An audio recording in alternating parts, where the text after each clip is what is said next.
The desert air, baked for millennia by a relentless sun, tasted of dust and disappointment. It filled the lungs of Professor Alistair Finch, not as the sweet air of discovery, but as the ash of a dead dream. He stood at the heart of the newly excavated tomb, his torch beam a frantic dancing eye that scraped across bare painted walls. Around him, his team, a collection of the world's most ambitious and now disgruntled archaeologists and fortune seekers, moved with a sluggish dread. Nothing, the word escaped his lips, not as a whisper, but as a final verdict. There's nothing here. Weeks of backbreaking labor under the Egyptian sun, deciphering a unique and complex cartouche that promised the undisturbed rest of a high priest of Anubis, had led to this. This was to be his legacy, the find that would etch his name in history books forever. Instead, he was staring into a void. The chamber was grand, its ceilings high and vaulted, depicting the journey of the soul through the duat. The colors were unnervingly vibrant, the black and gold figures of gods and demons seeming to watch their intrusion with silent, painted scorn. But the sarcophagus, the great stone coffin that should have been laden with golden amulets and surrounded by chests of jewels, was the only piece of furniture. The room was a cathedral built for a king, furnished for a pauper. His second in command, the hulking and perpetually sour ex-soldier named Donovan, kicked at the base of the wall. A small cascade of sand and pebbles was his only reward. We risked our necks, Finch, for this. A pretty picture book? In a stone box? Finch ignored him, his attention locked on the sarcophagus. It was magnificent. Carved from a single block of black granite, it lit a masterful sculpture of the priest in repose. The face was serene, aristocratic, with eyes of inlaid obsidian that seemed to hold the darkness of the universe within them. A delicate golden pectoral, shaped like the jackal head of Anubis, rested on its stone chest, the only metal in the entire tomb. The body, Finch murmured, a desperate clawing hope seizing him. The mummy itself might be adorned. It was a thin thread, but the only one left to pull. With a sharp nod from Finch, Donovan and two other burly workers, their faces slick with sweat and greed, set upon the heavy lid with crowbars. The screech of iron on stone was a violent, sacrilegious sound that made the more scholarly members of the team flinch. It was the sound of violation. With a final grating groan, the massive lid shifted, then crashed to the floor, shattering into several pieces and sending a cloud of ancient dust billowing through the chamber. The team surged forward, torch beams converging on the open coffin. Inside lay the mummy. It was perfectly preserved, the linen wrappings still tight and crisp, stained dark with sacred resins.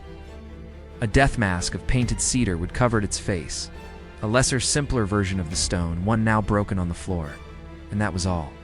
No gold leaf woven into the bandages, no jeweled daggers clutched in its hands, no scarab amulets over its heart, just a body swaddled for eternity. Profound, gut-wrenching silence fell. The hope that had sustained them through the harsh desert weeks curdled into something ugly and sharp. The tomb was not just empty, it was a mockery. It had lured them in with promise and rewarded their efforts with dust. Donovan let out a string of vicious curses that echoed in the hollow chamber.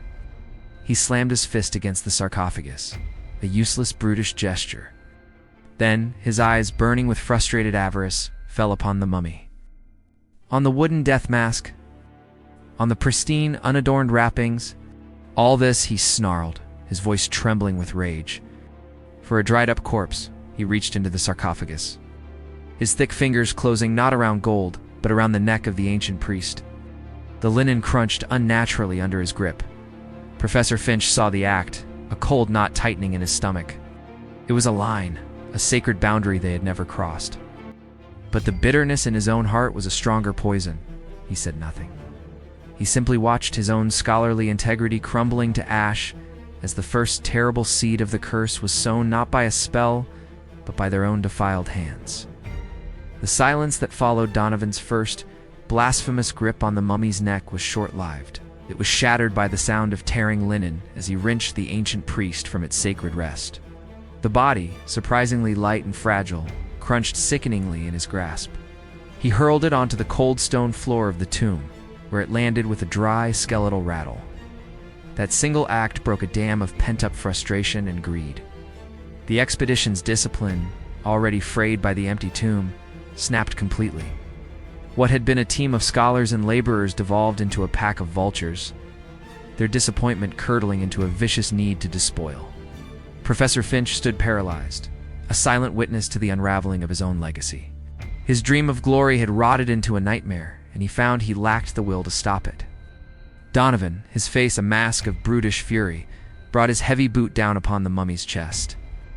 A cloud of dust and fragmented bone puffed from the impact, and the sound was that of dead branches snapping underfoot. He laughed, a harsh, ugly sound that echoed the profanity of the act. Another worker, a man named Jacobs, joined in, using the steel tip of his shovel to pry at the painted cedar death mask. It resisted for a moment before splintering, revealing beneath it the desiccated, leathery flesh of a face, frozen in an eternal grimace. The desecration became a frenzy. They tore at the bandages, not with the care of archaeologists, but with the savage glee of grave robbers. Ancient linen, woven for eternity, shredded in their hands. It's one man, hoping for amulets hidden within the wrappings, found only the brittle, papery skin of a priest who had served a god they did not fear. He recoiled, his hands covered in a fine black powder, the residue of sacred resins and the physical decay of 3,000 years. It was then that the first blood was drawn, though not by any supernatural force. In his fervor to find something, anything of value, a young and desperate digger named Eli drove his knife into the mummy's side, seeking a heart scarab that was not there. The blade met resistance, then slid between the ribs with a grating pop. When he pulled it free, a dark, granular substance, like ancient soil, clung to the steel. A moment later, a thin trickle of a black, viscous fluid, thick as tar, seeped from the wound and pooled on the stone. It did not smell of decay, but of strange spices and the deep metallic scent of a deep desert oasis. The sight of it, so unnatural and wrong, gave them all a moment's pause. But the moment passed, smothered by greed. Donovan, enraged by the continued lack of treasure, snatched the golden pectoral from the sarcophagus lid, the jackal head of Anubis. It was the tomb's sole prize. He held it aloft, a triumphant snarl on his lips, but the triumph was hollow. The victory was only in the taking, not in the finding. As the team finally began to file out of the tomb, their spirits crushed and their hands stained with dust and the mummy's strange black blood, no one looked back.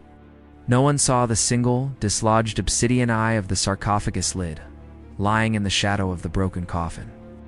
It seemed to gleam in the flickering torchlight, a sliver of absolute darkness, watching them leave. It witnessed the violation, the spilled blood of its occupant, and the theft of its sacred symbol.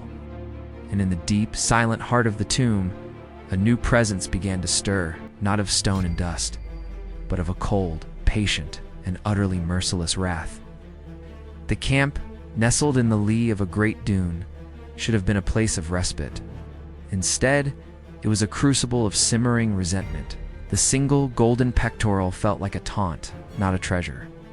It lay on a rough wooden table in Professor Finch's tent, the jackal head of Anubis seeming to watch the occupants with cold metallic disdain. The air was thick with the smell of sweat, dust, and the faint, a cloying scent of the black fluid that had seeped from the mummy's wound. A smell that had stubbornly clung to Eli's knife and hands. Eli himself was the first to break. The young digger, who had driven his blade into the ancient corpse, sat apart from the others, compulsively scrubbing his hands with sand until the skin was raw and bleeding. He muttered about the feeling of grit, a pervasive phantom grit that he couldn't wash away. The others ignored him, their own thoughts poisoned by failure. As the sun dipped below the horizon, painting the desert in shades of blood and ochre, a wind picked up. It was not the usual evening breeze, but a low, persistent whisper that snaked through the camp. It carried fine, needle-sharp grains of sand that stung exposed skin and found their way into everything: food, water, bedding. Donovan, nursing a bottle of whiskey, cursed and slammed his shutters closed. Sand, nothing but damned sand. But this sand behaved with a strange malevolence. In Eli's tent, the whispering grew into a localized vortex. Sand poured through the seams of the canvas, not in a drift, but in a focused stream, as if directed by an unseen intelligence. Eli cried out, a choked gurgle as the fine particles filled his mouth and nostrils. He clawed at his face, but the relentless flow pinned him to his cot. It was not a suffocation of bulk, but of precision, a deliberate, slow filling of every airway with the very essence of the desert he had defiled. His thrashing was brief, muffled by the whispering sand. When it ceased, the wind died with it, leaving an eerie silence in the camp. It was Jacobs, coming to check on the noise, who found him. Eli lay on his back, his eyes and mouth wide open, packed solid with perfectly dry, clean sand. His face was frozen in a silent scream, his raw, bloody hands clawing at his own throat. There was no blood, only the unnatural, horrific cleanliness of his death. Panic, cold and sharp, finally pierced the camp's sullen atmosphere. This was no desert misfortune. It was an execution. Professor Finch stared at the golden jackal head on his table, and for the first time he felt a genuine primal fear. The tomb had not been empty. It had been occupied by a will, and they had not merely robbed it. They had awakened it. The desert itself had become its weapon, delivering the first whispered promise of a curse that was only just beginning. Eli's sand-choked corpse was buried in a shallow, unmarked grave at the foot of the dune. The act was performed with a frantic, fearful haste, the men tossing shovels of sand onto his strangely clean face as if to hide the evidence of their own terror. But the curse, once seated, was already putting down roots, spreading through the camp not like a fire, but like a slow, insidious poison in the blood. The first symptom was a shared affliction. It began as a dry, hacking cough that rippled through the team, cough that brought up not phlegm, but a fine, dark grit. Their eyes grew red and irritated, constantly feeling as if they were full of sand. Professor Finch, examining his own watery reflection in a shard of mirror, saw the faint, dusty film coating his own pupils, and knew with a sickening certainty that the desert was inside them now. The second symptom was the thirst, as no amount of water could quench it. The more they drank, the more their bodies craved, as if the very moisture was being wicked away by the ancient desiccated wrath they had unleashed. Their skin grew tight and parchment dry, beginning to flake around their mouths and eyes. It was Jacobs, the man who had helped splinter the death mask, who manifested the third and most horrific symptom. He awoke in the middle of the night screaming, not in pain, but in sheer, unadulterated panic. He clawed at his own arms, his nails leaving bloody tracks in skin that was rapidly changing texture. In the flickering light of the oil lamp, the others watched in mute horror as the skin on his hands and forearms darkened, hardened, and cracked into a network of deep fissures. It was not a scab or an infection. It was a brutal, accelerated mummification. His flesh was desiccating while his heart still beat, transforming into a leathery shell. The smell was not of rot, but of myrrh and frankincense, the sacred resins used in the burial rites they had violated. He stumbled from his tent, holding his transforming hands out before him like foreign, monstrous things. His screams became choked gurgles as the process crept up his neck, tightening his throat. The team could only watch, paralyzed by a terror that was no longer abstract. This was not a force of nature like the sand. This was a personal, intimate corruption, a perversion of the natural order aimed directly at their flesh and souls. Jacobs did not die quickly. Collapsed onto his knees, his body contorting as his tissues shrank and hardened. Pulling his limbs into stiff, agonizing angles, his eyes, wide with understanding, clouded over and dried into dull, dusty orbs. Within an hour, where Jacobs had been, there was only a grotesque, contorted statue of his own body, a screaming mummy posed in the sand. The curse had taken root, and it was beginning to bloom. The decision to flee was born of pure, undiluted instinct. The sight of Jacobs, transformed into a screaming effigy of himself, shattered any last pretense of scientific curiosity or greed. They were now prey, and the desert was the hunter's domain. Packing only essentials, they abandoned their camp. Leaving the golden pectoral lying on Finch's table, a cursed thing they now knew was never theirs to take. But the desert had other plans. As they mounted their camels and spurred them toward the distant hazy line of the river, the horizon began to boil. A wall of ochre cloud, towering and immense, rolled toward them with unnatural speed. This was no ordinary sandstorm. It moved with a vengeful purpose, swallowing the sun and plunging the world into a howling, abrasive twilight. The wind screamed with a million voices, and the air became a solid, stinging mass of sand. Visibility dropped to mere feet. The camels, driven mad by the supernatural fury of the storm, bellowed and bucked, throwing their riders into the maelstrom. Men screamed, their voices torn away by the gale, as they were separated from the caravan, lost in the blinding, choking chaos. In the hellish half-light, the shadows began to move. Donovan, fighting to control his panicked camel, saw a shape coalesce from the swirling dust. A tall, lean figure with the distinct, elongated head of a jackal. It stood immune to the lashing winds, a solid silhouette in the storm. He drew his pistol, firing a wild shot that was swallowed by the roar. The shadow dissolved into the sand, only to reform behind him. He felt a cold, dry grip on his ankle, and then an immense, impossible force. He was dragged from his saddle, his body plowing a deep furrow in the sand as he was pulled, screaming into the blinding curtain of the storm. His cries were cut short with a wet, final crunch. Another worker, a man named Higgins, stumbled through the tempest, his shirt pulled over his mouth. He collided with something solid and unyielding. Looking up, he found himself staring into the empty, sand-scoured eye sockets of Jacob's mummified corpse, now standing upright and rigid, its arms outstretched. Before he could even scream, the desiccated corpse embraced him, its arms like petrified wood. Higgins felt his ribs crack, a hot, searing pain as a splintered bone punched through his lung. He hung there, impaled and gasping, as the sandstorm meticulously buried them both. Professor Finch, on his knees, and praying to gods he did not believe in, saw them all, the jackal-headed shadows moving with liquid grace through the storm, the rigid forms of his own dead companions standing as silent sentinels of judgment. He saw a shadow that wore the tattered remains of Eli's shirt, its mouth a gaping hole from which sand poured in an endless stream. The curse was no longer an invisible force. It had taken form.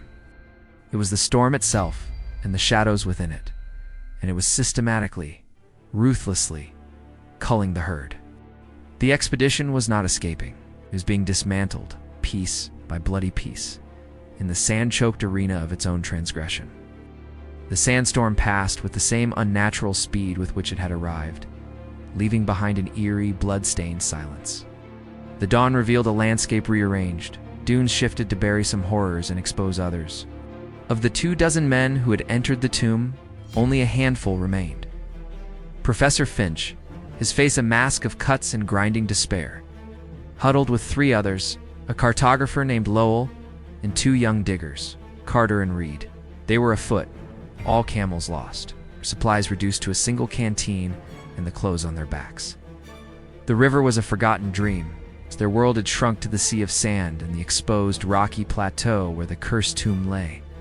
It was a grim, unspoken understanding that they were being herded, driven back to the source of their sin. As the sun climbed, so did the heat, a physical weight pressing down upon them. It was then that the sound began. It started as a low, mournful wail that seemed to come from every direction at once, vibrating through the very air. It was the cry of a jackal, but magnified, distorted into something ancient and intelligent. It was a sound that spoke of open graves and weighed hearts, the sacred trumpet of the god of the dead. The howl sank into their bones, a vibration of pure dread. Carter was the first to break. He clapped his hands over his ears, his eyes wide with a terror that transcended reason. "It's inside my head. Make it stop," he screamed, his voice cracking. He began to run, not in any logical direction, but in a frantic, zigzagging pattern away from the sound that had no source. He ran until his legs gave way, collapsing into a basin of soft sand. The others watched, helpless, as Carter thrashed, not from exhaustion, but as if fighting an invisible attacker. Suddenly he went rigid, his back arching unnaturally. A wet tearing sound echoed in the stillness. From the sand around him, a pack of lean, shadowy jackals materialized. Their forms were semi-transparent, woven from heat, haze, and darkness, their eyes glowing with the same cold fire as the obsidian in the tomb. They did not bite or maul, they simply passed through him.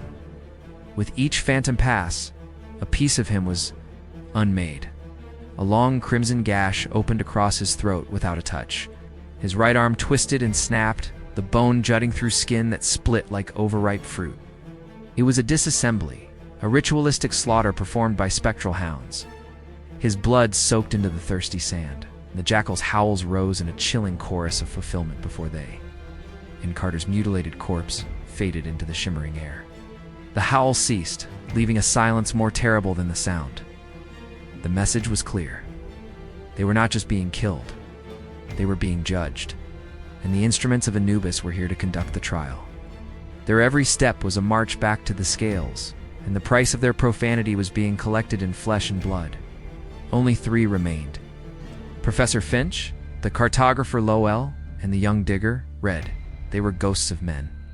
Their skin cracked and bleeding, their eyes hollowed by a terror that had long since passed beyond screaming. The jackal's howl had faded, but its echo was now a permanent scar on their minds. They stumbled forward, driven not by hope, but by a primal animal instinct to deny the inevitable for one more moment. It was Reed who saw it first. He stopped, a low, broken whimper escaping his lips. He pointed a trembling finger at the base of a wind-scoured rock. There, scrawled in a substance that was too thick and dark to be paint, were hieroglyphs. The script was fresh, glistening wetly in the relentless sun. It was written in blood. Carter's blood. Lowell, his scholarly instincts sparking to life, even in the face of utter madness, crept closer. His lips moved soundlessly as he translated the ancient symbols, his face draining of what little color it had left. It is a name, he whispered, his voice raspy with thirst and horror. He traced the first glyph in the air. Red. The young digger let out a sharp cry, stumbling backward. No. What does it mean? Before Lowell could answer, the sand at Reed's feet erupted. A skeletal hand, clad in the tattered remnants of a linen wrapping and stained with ancient resins, shot out and locked around his ankle. The grip was like iron, the bones grinding against his own. Reed screamed, a high piercing sound of pure agony as the hand began to pull. It was not pulling him down into the sand, but dragging him sideways across the gravel-strewn ground. He fought, clawing at the earth, his fingers breaking against stones as he was hauled with inhuman strength. His body became a bloody brush, his torn clothes and lacerated skin leaving a gruesome smear on the desert floor. The skeletal hand did not relent, dragging him in a wide, deliberate arc until his screams were reduced to wet, bubbling gasps. When the hand finally released him and vanished back into the earth, Reed lay broken and still, a crimson trail marking his path. Lowell and Finch stared, paralyzed. The bloody hieroglyph now had a companion. Drawn in Reed's own lifeblood, next to his name, was the symbol for death, the kneeling figure with a pendant, the determinative for a corpse. Lowell's eyes widened in dawning comprehension. He spun, his frantic gaze scanning the surrounding rocks. He found it a few yards away. Another set of fresh, glistening hieroglyphs, his own name, followed by the same stark symbol for death.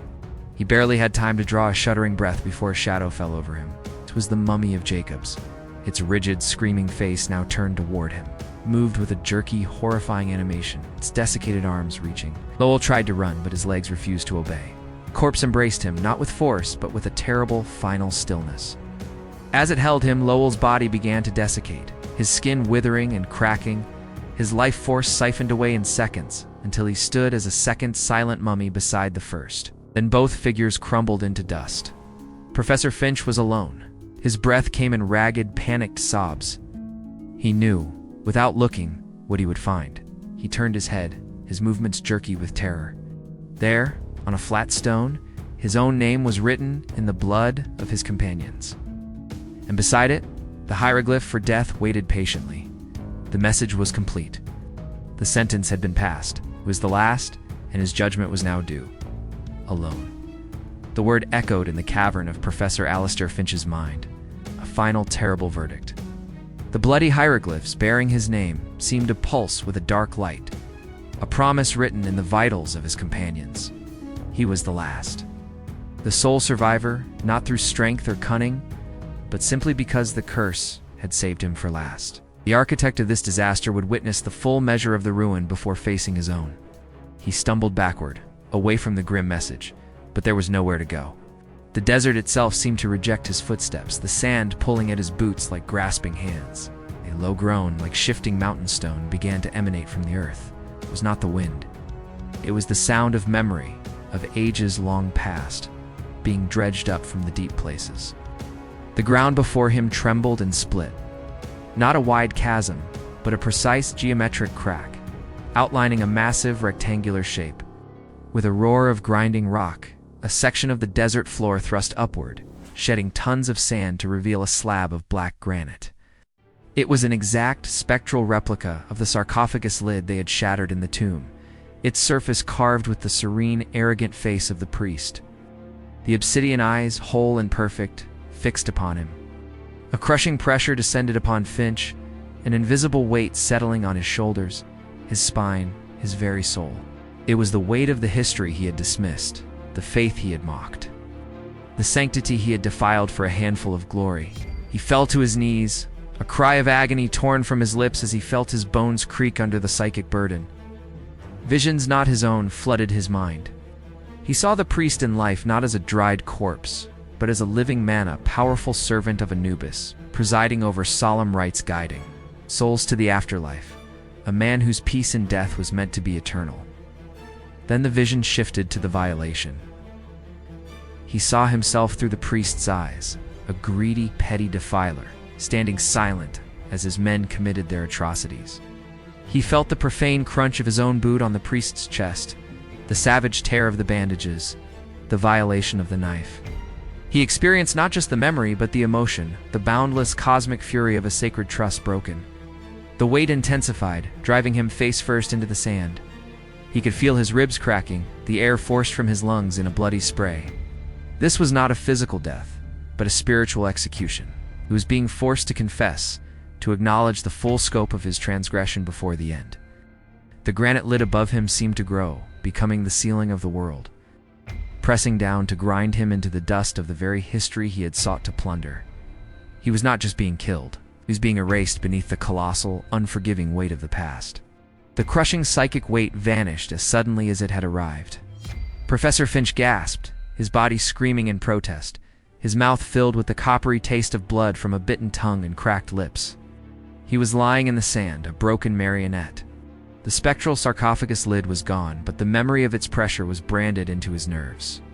He was alone again, but the solitude was different now. It was inactive, watching isolation. He pushed himself onto his hands and knees, then, with a Herculean effort, onto his feet. A single, deranged thought echoed in his shattered mind. Move, must move, the river. If he could just reach the river, the water might wash away the curse. It was the last, desperate fiction of a man who had run out of all other hope. He began to stagger, his body a collection of aches and fractures. The sun, which had always been a brutal adversary, was now a personal tormentor. It seemed to focus its entire wrath upon him, the rays feeling less like light and more like hot needles piercing his skin. There was no breeze, no respite. The desert was utterly still, a vast, soundless oven preheating for his final immolation. His thirst, once a nagging torment, became a raging fire in his throat. His skin, already cracked and bleeding from the sandstorm, began to blister. He could feel the moisture being pulled from his body, could almost hear the sizzle of his own fluids boiling away. He stumbled onward, a mirage of shimmering blue water forever dancing just beyond the next dune. Hours, or perhaps only minutes later, his legs gave way, collapsed, rolling onto his back, his eyes staring helplessly into the merciless blue void of the sky. The sun was a white-hot coin, a blinding eye of Ra that held him pinned to the sand. He could not move, not a finger, not a toe. He was paralyzed, fully conscious and trapped within his own crumbling body. The heat intensified, focusing on him with a supernatural precision. Blisters on his arms and face blackened and burst. His skin tightened, cracking open in a web of fine, bloody lines, mimicking the desiccation that had taken Jacob's. He tried to scream, but his tongue was a swollen, leathery lump in his mouth, and only a dry, rasping hiss escaped. The sun baked him. It cooked his flesh upon the bone. His eyes clouded over, the corneas turning a milky, dusty white as the fluids within them evaporated. He was being mummified alive, not by the slow passage of centuries, but by the concentrated, vengeful will of a god. The curse would not grant him the mercy of a quick death. It forced him to feel every agonizing second of the process, to experience his own body being transformed into a replica of the one he had so carelessly destroyed.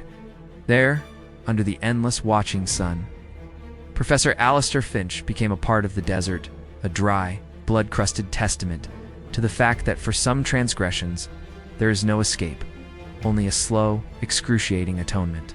Death did not come for Alistair Finch. Not true death. As the last of his bodily moisture baked away under the sun, his consciousness did not fade into blackness. Instead, it was torn from the ruin of his desiccated body. A wisp of agony pulled across the sand like a leaf on a torrent. He felt a final searing rip, and then a cold, weightless drift. He found himself standing in a twilight world. The desert was gone, replaced by a vast, silent hall of black stone that stretched into an impossible gloom.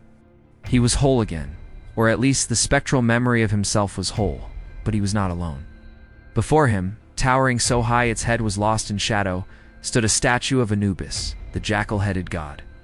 Its eyes were pits of deeper darkness, and in its hands it held a set of golden scales. This was the Hall of Judgment, the Duat. A flicker of movement drew his gaze downward.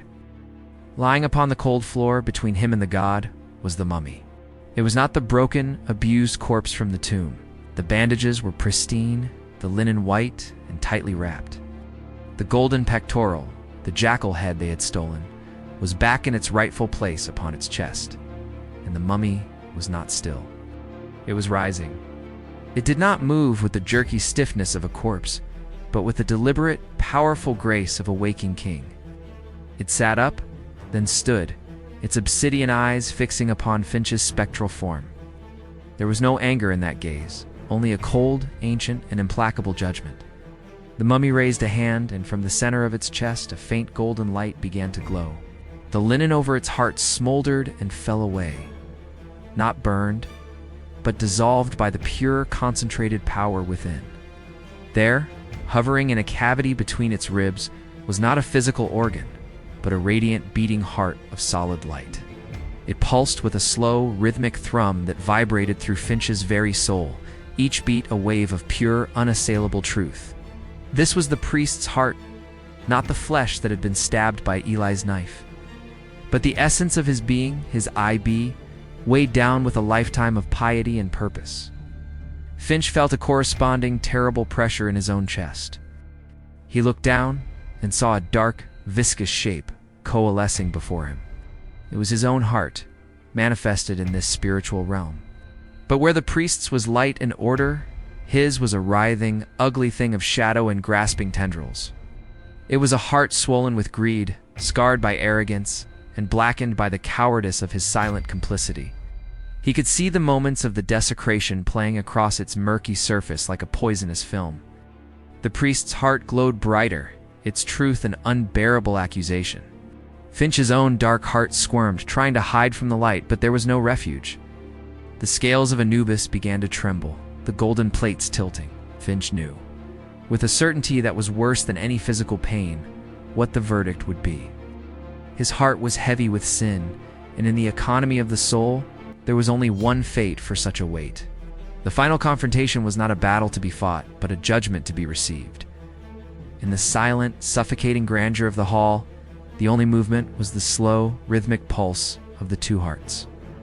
The priest's, a beacon of golden light, hovered serenely over his bandaged chest. Finch's, a writhing knot of shadow and sin, thrashed in the air before him, a palpable weight of guilt. Without a sound, the massive scales in the hands of the Anubis statue began to tilt.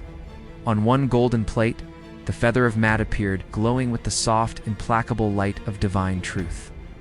It was order, justice, cosmic balance. The other plate, empty and waiting, was a yawning maw of judgment. The priest, his obsidian eyes locked on Finch, made a slow, deliberate gesture. The radiant golden heart drifted from his chest, moving as if through water, and settled upon the scale bearing the feather. The plate did not so much as tremble. The two symbols of truth, the feather and the heart that had lived by its principles, were in perfect, weightless harmony. Then, The priest's gaze shifted to Finch's dark, struggling heart.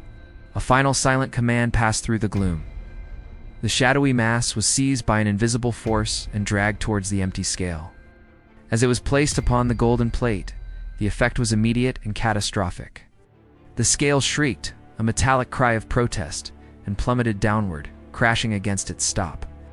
Finch's heart was not merely heavy. It was an anchor of corruption, dragging the instrument of divine judgment into the abyss. The contrast was absolute. On one side, light and balance. On the other, a darkness so profound it seemed to swallow the very air around it. Finch felt the verdict not as a thought, but as a physical unraveling. The spectral form he inhabited began to dissolve at the edges, unraveling into black smoke. He tried to scream, but his voice was a silent, tearing sensation in a throat that was no longer there. He was being unmade, his very soul being found wanting, his existence deemed unworthy to continue in any form. But the judgment was not complete. The scales, held fast by the fallen plate, began to glow with a sinister crimson light. The golden metal darkened, reflecting the nature of the heart it now held. This was the final terrible truth. His sin was not just a personal failing. It was a stain that sought to corrupt the mechanism of justice itself. He had not only destroyed a body and defiled a tomb, he had violated the balance of the universe. The universe, personified by the jackal-headed god and his ancient priest, was now delivering its ultimate, annihilating sentence. The scales had spoken. His soul was forfeit. There was no battle to be fought, no plea to be uttered. The verdict of the scales was absolute, and Alistair Finch's dissolving soul was the proof. But damnation is not a passive state. It is an active, agonizing process of uncreation. As Finch's spectral form frayed into smoke, the world of the Duat shifted. The imposing statue of Anubis seemed to recede into the infinite gloom. Its purpose served. The golden scales, now stained with the crimson shadow of Finch's heart, faded from view. Only the priest remained, his luminous heart returning to his chest, its light now the sole illumination in the void. This was the final confrontation. It's not a clash of forces, but an execution of cosmic law. The priest raised a hand, and from the swirling darkness around Finch's disintegrating soul, shapes began to form. They were not jackals or shadows, but the memories of his own transgression, given solid, vengeful form. The phantom of Eli, his mouth and eyes packed with sand, stumbled forward, grabbing at the shreds of Finch's being with gritty hands. The specter of Jacobs, his body a cracked, desiccated shell, wrapped its arms around him in a brittle, crushing embrace, the sound of his own ribs snapping, echoing in the silent void. Finch was being pulled apart by the ghosts of his crew, each one a manifestation of a facet of his sin, the greed, the violence, the cowardly silence. He felt Donovan's phantom grip on his ankle, dragging him down into an abyss that was not sand but pure, cold nothingness.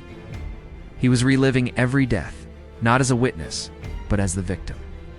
Each horror amplified 1,000-fold in this realm of spirit. The priest observed, a silent, implacable judge. His power did not strike Finch directly, merely held him there, fully conscious, as the consequences of his actions systematically dismantled his soul. The golden pectoral on the priest's chest gleamed, the jackal head of Anubis seeming to approve of this meticulous dissolution. Finch's awareness was the last thing to go. He felt his identity, his memories, his very essence being scoured away by the relentless, ghostly assault. There was no afterlife waiting for him, no peaceful oblivion. There was only the sensation of being unmade, piece by piece, by the very horrors he had unleashed. The confrontation was a one-sided annihilation, a consumption by the past, leaving nothing behind but a final, silent scream that was swallowed by the endless duat.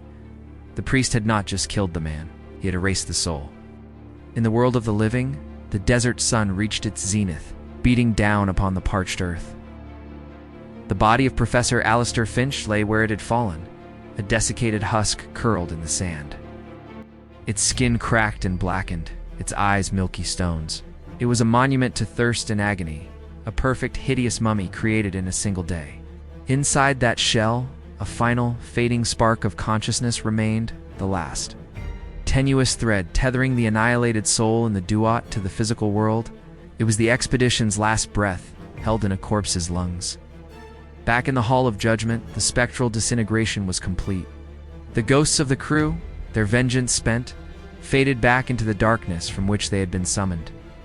The priest stood alone, his work nearly finished. He looked down at the faint, fraying tether that stretched from the void before him back to the mortal plane. With a final contemptuous thought, he severed it. In the desert, the spark was extinguished. A sudden, violent spasm racked the corpse. The jaw, glued shut by dried tissue, cracked open with a sound like splitting rock, and a breath that was not a breath was expelled. It was not air, but a concentrated plume of fine black dust, the spiritual residue of the entire expedition's sin and terror. It was the last of their collective life force, poisoned and rejected by the world. The dust hung in the hot, still air for a moment, a swirling, silent scream given form. Then, as if obeying a silent command, it was pulled across the dunes, snaking its way back toward the open tomb. It flowed over the threshold, down the dark passage, and into the burial chamber, settling over the shattered sarcophagus and the torn, sacred bandages that littered the floor. With that final foul exhalation, the expedition ceased to be. Not a single man, not a whisper of their memory, remained in the land of the living. They had been entered into the ledger of the dead, their hearts weighed and found wanting, their souls devoured by the consequences of their own profanity. The price had been paid in full, extracted in blood, sand, and terror. The ledger was now closed. The wind, which had been a vengeful scream and a whispering torment, softened to a sigh. It swept across the dunes, gently erasing the last traces of the camp. A torn scrap of canvas, the splintered leg of a table, the deep furrows where men had been dragged to their doom all, were smoothed over and buried beneath a fresh, unblemished layer of sand. The desert was healing its own wounds, covering the evidence of the fleeting, noisy infection that had been manned. The sun continued its journey, its light now impartial and pure. It baked the contorted, mummified form of Professor Finch, hardening his remains into just another feature of the landscape, a rock shaped by an unseen, violent hand.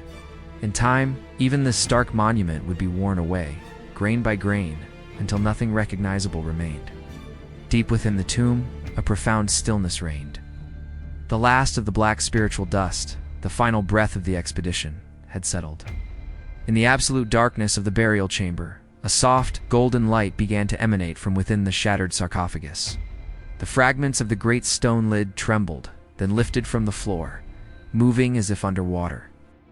They slid back into place, the cracks sealing themselves, the carved face of the priest whole and serene once more. Upon the restored lid, the golden pectoral shimmered into existence, the jackal head of Anubis gleaming as if newly polished. It was back in its rightful place, the sole treasure of a tomb that needed no other wealth.